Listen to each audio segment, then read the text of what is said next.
और आवाज लगाएगा यह वतन जब भी खतरे में होगा चैनो अमन, और आवाज लगाएगा यह वतन तो लाखों सरफिरे आएंगे सर पर बांधकर कफन, सर पर बांधकर कफन। हिंदुस्तान मिटाने का दुश्मन के सर से उतारेंगे भूत, हिंदुस्तान मिटाने का दुश्मन के सर से उतारेंगे भूत। और जहाँ लाखों लोग मरने के लिए बेताब हो, और जहाँ लाखों लोग मरने के लिए बेताब हो, वह हिंदुस्तान कैसे हारेगा, वो हिंदुस्तान कैसे हारेगा। और यह आज का हिंदुस्तान साहब, और यह आज का हिंदुस्तान साहब सीधे घर में घुस के मारेगा, सीधे घर में घुस के मारेगा।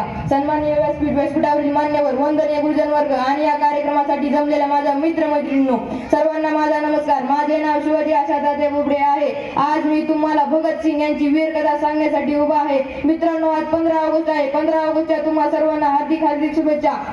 वतन के रखवाले हैं हम, शेर जिगर वाले हैं हम, वतन के रखवाले हैं हम, शेर जिगर वाले हैं हम। मौत से हमें डर नहीं लगता, मौत को बाहों में पाले हैं हम, मौत को बाहों में पाले हैं हम।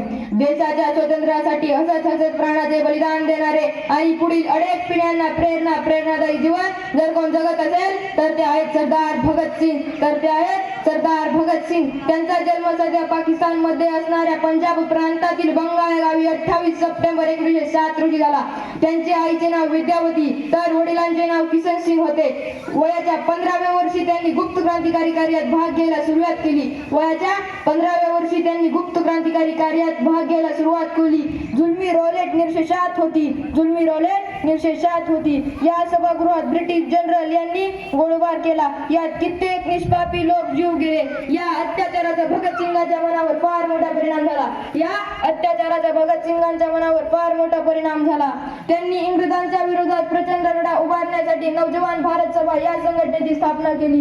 या संघटनेची स्थापना करताना व इतर देशभक्तांच्या मदतीने त्यांनी काकोरी गट घडवून आणला व सॉन्डर्स या ब्रिटिश अधिकाऱ्याची हत्या केली, व सॉन्डर्स या ब्रिटिश अधिकाऱ्याची हत्या केली।